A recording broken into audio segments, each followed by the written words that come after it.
Oleh karena itulah ilmu itu memang harus menjadi bagian dari hidup. Jangan kita belajar untuk ilmu tapi kita merasa jadi beban. Nah, oleh karena itu membaca tadi menjadi satu kewajiban, tetapi membaca Al-Quran itu adalah satu cara kita untuk membiasakan membaca yang lain. Karena huruf-huruf Al-Quran itu kalau kita baca itu mensinergikan mata, lidah, pikiran. Karena kita membaca Quran dengan tajwid. Dengan kadang-kadang harus dengan lagu. Nah, itu membuat kita menjadi cerdas. Makanya orang-orang penghafal Al-Quran tuh banyak cerdas.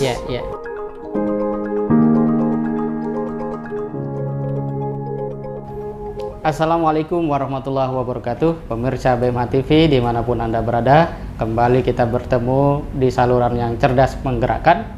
Terus dukung channel BMH TV dengan cara like, comment, share, dan subscribe. Pada kesempatan ini kita akan berbincang tentang persoalan zakat secara khusus dan persoalan umat serta bangsa secara umum dengan sosok yang malang melintang, bukan hanya di Indonesia tapi di dunia internasional. Tidak saja dalam konteks belajar tapi juga mencerahkan masyarakat global. Inilah dia Profesor Dr. Nadratul Zaman Hussein. Assalamualaikum Profesor. Waalaikumsalam warahmatullahi wabarakatuh. Profesor ini luar biasa ya, saya lihat perjalanan hidupnya sepertinya sangat tekun dengan keilmuan begitu. Nah, ini mungkin dulu Profesor dapat nasihat apa atau sesuatu yang mencerahkan begitu, yang hari ini anak-anak milenial ini aksesnya mudah tapi semangat menuntut ilmunya tidak seperti generasi terdahulu. Nah, ini mungkin bisa sedikit cerita Prof, agar bisa menggugah adik-adik kita. Ya, terima kasih Pak Imam Nawawi dan para pemirsa yang dirahmati Allah. Memang ini ada tradisi keluarga. Memang kakek saya itu membuka pesantren. Bapak saya juga seorang dosen. Jadi bapak saya itu menekankan kepada kita itu harus punya ilmu dengan cara membaca, beli buku. Dengan begitu kita ada budaya membaca buku dan memahami hal-hal yang berkaitan dengan sejarah, baik itu sejarah Islam maupun sejarah dunia. Dan kita diajak mimpi untuk menjadi orang yang berwatak, berkarakter yang Islami. Oleh karena itu nasihatnya adalah mencari ilmu ini harus menjadi suatu kewajiban dalam diri, dan itu adalah bagian dari ibadah. Karena Allah memuliakan orang berilmu, maka kalau ingin menjadi orang mulia ya berilmulah. Dan ilmu inilah yang mengurus kita. Kalau kita banyak harta, mungkin kita sulit mengurus harta. Oleh karena itu saya pada umur baligh dan berumur 17 tahun, bapak saya memberikan saya jam. Karena jam ini adalah kita mengatur waktu. Jadi hidup ini harus diatur waktunya. Kapan belajar, kapan bekerja, dan kapan juga kita bisa berolahraga. Nah, saya melihat kita salah satu kelemahan di kita, termasuk bangsa kita ini soal waktu. Tidak bisa ngatur waktu. Nah, oleh karena itulah kita juga mengetahui bahwa ilmu ini bukan saja teori ya, tapi ada lagi namanya pengetahuan. Ada juga dengan skill. Jadi bapak saya melihat dulu orang pergi haji zaman dulu naik kapal berbulan-bulan, naik onta, hartanya habis. Lalu bekerjalah di tanah Mekah atau di Madinah, itu menjadi tukang cukur, menjadi tukang jahit, menjadi tukang masak. Oleh karena itu kami dulu diminta untuk belajar salah satunya. Mau jadi tukang jahit kah, atau tukang masak kah, atau tukang cukur. Saya memilih jadi tukang cukur. Jadi bapak saya memberikan alat untuk saya bisa mencukur. Jadi sekarang ini saya bisa mencukur ini ya. Dan waktu saya di sekolah di Belgia, di Australia, itu saya pakai ilmu itu, teman-teman, karena bayar mahal. Kalau di Australia itu paling murah pada waktu itu $15. $15 itu udah lumayan. Ya, satu kepala Prof ya. Iya. Nah, jadi saya mencukur teman-teman gitu ya. Nah, oleh karena itulah kita ini ada ilmu, ada skill, ada keterampilan, ada pengetahuan. Inilah yang membuat hidup kita ini jadi bersemangat. Karena orang yang berilmu itu ya, orang kita sebut cendekiawan, dia bisa melihat masalah di masa depan, sehingga dia sering bisa mengantisipasi apa ini. Nah, oleh karena itulah ilmu itu memang harus menjadi bagian dari hidup. Jangan kita belajar menuntut ilmu tapi kita merasa jadi beban. Nah, oleh karena itu membaca tadi menjadi suatu kewajiban, tetapi membaca Al-Quran itu adalah satu cara kita untuk membiasakan membaca yang lain. Karena huruf-huruf Al-Quran itu kalau kita baca itu mensinergikan mata, lidah, pikiran. Karena kita membaca Quran dengan tajwid. Luar dengan biasa. kadang-kadang harus dengan lagu. Nah, itu membuat kita menjadi cerdas. Makanya orang-orang penghafal Al-Quran tuh banyak cerdas. Seperti Ustadz Dr. Adi Hidayat itu. Itu kan cerdas. Ya kan? Luar biasa. Nah, jadi jangan lupa itu. Dibiasakan selain membaca ilmu Al-Quran, tapi membaca Al-Quran. Karena melatih. Dan juga kita daya ingat kita, memori kita juga akan tinggi. Karena apa? Karena ilmu ini kan milik Allah. Maka kita mintalah kepada Allah. Ilmu itu diberikan kepada kita. Nah, kalau kita membaca kalamullah, nah berarti kita dekat, insya Allah ilmu Allah itu bisa menular pada kita diberikan. Nah, itulah mungkin nasihat dari almarhum abah saya, bahwa hanya dengan ilmu inilah kita bisa merubah status.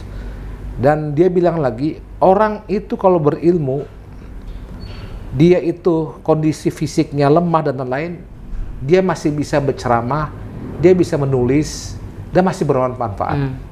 Jadi ilmu ini betul-betul bagian dari hidup kita yang bisa membawa kita hidup lebih sejahtera, hidup kita lebih tenang dan damai. Nah, tapi masalahnya adalah kita suka melihat bahwa mencari ilmu ini adalah satu beban. Sehingga orang merasa capek, merasa ilmu ini dituntut, stres dan lain-lain. Harusnya orang menuntut ilmu itu dia enjoy, dia senang. Apalagi ini ibadah. Karena apa? Orang yang menuntut ilmu itu kan fisabilillah. Sehingga kalau dia mati untuk ilmu, dia masahid. Jadi ini banyak kelebihan-kelebihan yang Allah berikan, tapi kita banyak yang tidak menangkap manfaat itu. Ya, misalnya ada orang sudah dapat beasiswa dari satu negara, nggak jadi berangkat. Kenapa? Karena saya mikir saya belum punya rumah katanya. Padahal kita ini fisabilillah. Saya dulu tidak rumah ada cicilan. Begitu saya sekolah di Australia, saya bisa bayar cicilan saya dari beasiswa saya. Karena waktu itu dolar tinggi, 98. Jadi saya tutup semua lah. Jadi kalau dibilang kita menuntut ilmu ini akan jatuh miskin, enggak. Karena Allah memuliakan orang menuntut ilmu. Nah, ini keyakinan yang kadang-kadang tidak ada pada kita. Seolah-olah kita tuh mencari uang itu seolah-olah kita dengan kemampuan kita, fisik kita. Kalau itu petani itu harusnya lebih kaya karena capek dia kerja. Tapi dia nggak dapat duit banyak gitu kan ya. Nah, betul, Prof. Tapi kalau orang berilmu kan lain, dihargai ya. Nah, inilah menurut hemat saya bukti-bukti yang menyatakan bahwa orang berilmu itu dimuliakan Allah, bukan hanya di akhirat nanti, tapi di dunia pun dia dimuliakan. Masya Allah, luar biasa. Jadi ini kita jangan sampai salah konsep gitu, sehingga ketika kita masih berstatus mahasiswa atau sedang sekolah, menganggap proses belajar itu sebagai satu hal yang tidak enak, menjadi beban, sehingga tidak enjoy. Nah, ini yang harus diubah, dan itu sudah bisa kita lihat dalam perjalanan Profesor Nadratul Zaman Husain. Dan beliau, sahabat kalian, pemirsa BMA TV, itu sekolah di IPB, kemudian ke Belgia, Prof ya, kemudian ke Australia, dan hari ini di Indonesia menjadi salah satu pimpinan Basnas, kemudian juga pernah wakil ketua di Badan Wakaf ya, Badan Wakaf Indonesia, dan juga bendahara di MUI ya, luar biasa. Dan kalau kita lihat perjalanan profesor yang menimba ilmu di berbagai dunia, itu apa yang harus diperbaiki dalam konteks individu nih, Prof, anak-anak ini? Karena kan kalau kita ngeliat sistem, saya kira sudah banyak kritik terhadap sistem pendidikan, tapi apa yang bisa dilakukan oleh anak-anak Indonesia agar dia mampu menerobos lah dari sekian hal yang mungkin kita pandang itu problem atau belum ideal begitu. Ya. Jadi kalau kita punya niat berilmu untuk sekolah ke luar negeri, saya tuh sekolah ke luar negeri itu niat itu begitu kuatnya. Ya. Sehingga semua dosen saya, guru saya, orang tua saya mendoakan, nanti kamu insya Allah dapatnya. Jadi saya beasiswa yang saya dapat tuh selalu dengan tes, kompetisi. Jadi saya dapat, jadi ke Belgia saya dapat, ke Australia saya dapat, itu kompetisi semua. Ya. Nah, jadi yang paling penting pasang niat. Niat itu jadi mimpi. Ya.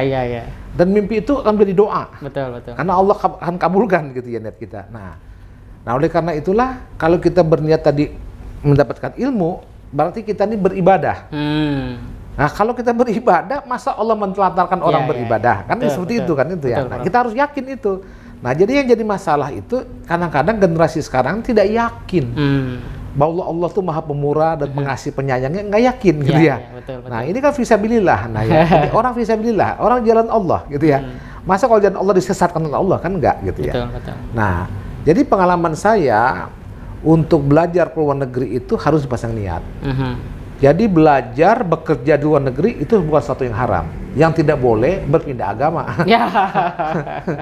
Itu nggak boleh itu ya. Betul, Nah, tetapi saya berharap ilmu ini tadi saya katakan milik Allah, dari Allah. Pengalaman saya membaca ilmu, banyak sekali buku-buku, saya melihat ada keindahan dari orang yang menulis. Ini semuanya dari mana? Menurut saya dari Allah. Sehingga saya itu kalau membaca itu, hati saya itu terpuaskan. Seperti orang haus, ya, minum. Jadi kalau membaca ilmu itu, saya merasakan keindahan. Itulah yang kata orang Barat adalah touch of God, sentuhan Tuhan kalau kita tuh berilmu. Betul. Karena ilmu ini diberikan Allah langsung pada kita. Jadi dengan membaca kita dengan mudah mengerti dan mudah memahami dan merasakan indahnya ilmu itu. Sampai orang bisa menemukan sesuatu itu ada keindahan. Nah, itu sebenarnya diberikan futuh, kalau para ulama di sadar futuh, jadi petunjuk yang diberikan itu. Nah, ini yang harus diminta. Nah, oleh karena itu dalam kita harus berdoa aja kepada Allah, dimintakan kemudahan untuk mencerna ilmu ini, mendapatkan futuh tadi, petunjuk itu. Luar biasa. Jadi kalau sudah mendapatkan itu, membaca buku itu bukan lagi sesuatu yang berat tadi, karena seperti orang haus, dahaganya terpenuhi, jiwa kita tuh menjadi nyaman, tenang. Nah, itulah yang harus dirasakan orang berilmu. Tapi kalau baca ilmu ini suatu berat, susah, stres pula, wah ini berarti belum masuk kepada niat ibadah yang kuat. Betul. Jadi masih kepada mencari kertas lembar. Itu ijazah. Betul. Nah, kalau targetnya itu bukan mencari ilmu, dia mencari kertas lembar namanya gitu ya. Gitu. Nah, ini kadang-kadang harus dibedakan. Ya. Kalau kita mencari ilmu, bahwa kita dapat ilmu, dapat gelar itu adalah akibat kita berilmu. Betul. Bukan dibalik gitu ya. Tanpa ilmu kita bisa dapat gelar. Itu ya. Itu sumber kerusakan, Prof ya. Kerusakan. Baik, Prof. Nah, karena kita di BMH ini juga mengedukasi masyarakat tentang zakat gitu. Jadi ada satu pertanyaan menarik. Dulu zakat itu kalau kita bahasakan selalu indah, menarik gitu kan. Karena apalagi kalau menyebut nama Umar bin Abdul Aziz seperti itu. Nah, apa saran dari Prof kaitan dengan upaya-upaya gerakan zakat termasuk BMH agar zakat ini juga bisa melahirkan orang-orang berilmu, ya, punya intelektualitas gitu kan, sehingga kalau kita bicara hari ini tentang bonus demografi Indonesia emas di 2045 itu lembaga amal zakat bisa ikut berperan. Nah, ini apa saran-saran dari Prof? Jadi kalau saya secara teori fundraising, para muzaki itu sebenarnya ingin membayar zakat kalau ada program yang jelas. Buatlah program manusia unggul dari BMH. Itu adalah memberikan beasiswa khusus untuk orang-orang yang tidak mampu tadi sekolah di luar negeri atau di universitas top di Indonesia. Dengan harapan nanti dia sudah berhasil bisa lagi berkembang. Itu harus dibuat program. Seperti Pak Habibie dulu membuat program mengirim putra-putri terbaik itu ke luar negeri gitu ya. Nah, kita coba buat itu juga. Sehingga ada orang yang bermimpi kalau dia memberikan zakatnya, infak sodakonya ke program ini, dia bermimpi nanti berapa BMH bisa mencetak orang-orang hebat, ya kan? Nah, itu harus dibuat programnya, sehingga orang itu jadi zakat muqayyad, ya. Nah, ini menurut saya harus kita kembangkan zakat muqayyad dan infak juga gitu. Jadi supaya betul-betullah kita berharap bahwa penggerak dunia ini adalah manusia, insan. Kita berharap jadi insan kamil kan. Nah, oleh karena itu kita buat programnya. Apa programnya? Nah, oleh karena itu kita harus pandai menelusuri bakat-bakat. Ya. Nah, karena apa? Karena kalau kita buka itu tanpa juga ada manajemen yang bagus, itu ya seperti itu aja jalannya. Ya. Nah, buatlah adanya. manajemen yang bagus. Ya. Apa kriterianya dibuat, sebelum dapat itu apa yang perlu dilatih, bagaimana pembinaannya, lalu bagaimana kalau dia sudah tamat dan lain-lain, networking apa yang harus diberikan dan lain-lain. Ya. Nah, itulah yang mungkin sekarang yang harus digarap oleh lembaga zakat, sehingga mereka-mereka itu pada waktunya nanti langsung atau tidak langsung mereka adalah para muzaki. Ya, 5 tahun dia akan jadi muzaki, ya kan? Dan dia adalah penggerak zakat juga nanti akan getok keluar kepada orang-orang, pada keluarganya, anak-anaknya. Nah, oleh karena itu memang menurut saya harus dibuat klaster khusus, program khusus untuk para muzaki itu berzakat muqayyad, berinfak muqayyad kepada beasiswa unggulan.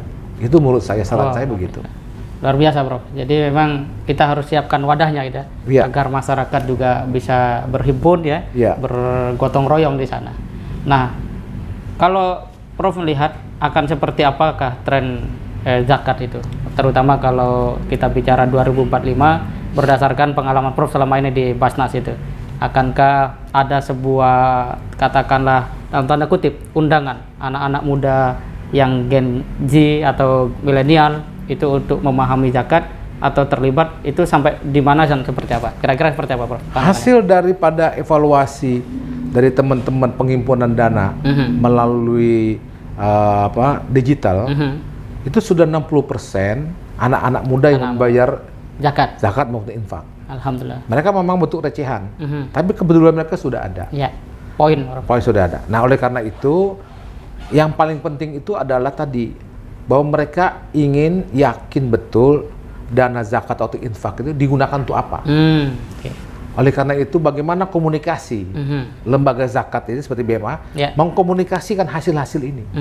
Dan itu nggak boleh kita bilang jerak, harus terus continuous ya. Sehingga mereka tuh terdorong oleh karena ada output, ada outcome yang terlihat. Dan kalau itu tidak terlihat, mereka juga berhenti nanti. Nah, makanya terus ibarat orang itu diingatkan terus gitu ya. Nah, salah satu yang saya lihat yang efektif juga adalah mengembangkan sedekah subuh. Sedekah subuh yang diniatkan untuk tadi pendidikan apa. Itu kalau setiap orang saja anak muda tiap pagi 10.000, 20.000, tapi dia ada 1 juta, ada 2 juta, sudah berapa kan? Ya, betul. Gitu ya. Nah, dan ini adalah dalam rangka tahun tolong menolong kepada generasi muda yang membutuhkan. Jadi kalau dia sudah mampu dari keluarga mampu apa, dia harus melihat dong saudara dia. Kan tidak sempurna iman seseorang, apalagi dia tidur dalam keadaan kenyang sementara tetangganya lapar, ya kan. Jadi juga tidak sempurna seseorang iman orang apabila bertemu dengan saudaranya tidak karena Allah, ya, bertemu dan berpisah karena Allah. Saling mencintai karena Allah. Nah, ini kan bentuk saling mencintai sesama kita ini adalah diikat melalui apa? Melalui sedekah subuh misalnya, melalui infak muqayyad atau zakat muqayyad. Nah, yang diharapkan itu adalah jelas programnya. Dan kalau bisa dibuat aplikasi sampai di mana perkembangan setiap siswa. Nah, itu perlu dilaporkan. Betul. Sehingga orang tuh merasa, oh ya, saya dipilih oleh BMA ini orang-orang pinter semua. Bayangkan tadi saya dengan Al-Bukhari itu ya, itu dia dapat beasiswa dari Cina karena sudah computer science. Dia tiap semester tuh tertinggi dia punya IPK-nya, ya. Ini kan membanggakan kita ya. Itu kalau muzakinya tahu kan, bangga sia-sia dong. Ternyata yang sekolah yang saya biayai itu nilainya bagus. Ada kebahagiaan dari muzaki itu. Ya kan? Nah, ini yang perlu aja. Jadi kebahagiaan itu kan sama juga orang tua. Orang tua kalau lihat anaknya wisuda kan kebahagiaannya kan nggak bisa dibayar. Betul. Nah, muzaki itu bagaimana begitu juga. Walaupun dia bukan anak dia ya. Tapi dia harus merasa begitu gitu. Betul. Itu bagaimana menciptakan itu? Luar biasa. Jadi perlu inovasi transparansi, Prof ya. Dengan memanfaatkan IT yang ada dan terus berkembang ini. Luar biasa, Prof Nadratul Zaman Hussein atas sharingnya. Dan pemirsa BMA TV, itulah tadi bincang kita bersama pimpinan Basnas, yaitu Profesor Dr. Nadratul Zaman Hussein. Kita bisa ambil pelajaran bahwa pertama, kemudahan teknologi itu harus membuat tingkat kepercayaan muzaki atau masyarakat secara umum lebih meningkat. dan itu adalah PR dari lembaga-lembaga amil zakat untuk terus melakukan inovasi. Kemudian dalam konteks bagaimana anak muda khususnya zakat menuju Indonesia emas, itu poinnya sangat positif Prof ya. Di tahun-tahun ini aja sudah hasil riset menunjukkan ada 60% anak-anak muda yang punya kepedulian, dan itu satu hal yang luar biasa. Ini harus kita rawat bersama dengan menjaga kepercayaan mereka. Dan yang terpenting adalah bagaimana kita punya niat yang bisa menggumpal menjadi sebuah impian, yang dengan itu ada energi. Ya, kita bisa belajar dari Profesor Nadratul Zaman. Beliau bisa kuliah di Belgia, kemudian di Australia, dan hari ini beliau ke seluruh dunia untuk mencerahkan umat manusia. Satu hal yang sangat luar biasa, Prof. Mudah-mudahan lahir generasi-generasi kita ke depan yang juga bisa seperti Profesor, bahkan lebih jauh jangkauannya. Harus lebih pandai. Lebih pandai, ya. Terima kasih banyak atas waktu dan sharingnya Profesor Nadratul Zaman Husain. Pemirsa BMH TV, sampai di sini perbincangan kita. Kita akan berjumpa kembali insya Allah pada momen yang akan datang. Terima kasih. Assalamualaikum warahmatullahi wabarakatuh. Waalaikumsalam warahmatullahi wabarakatuh.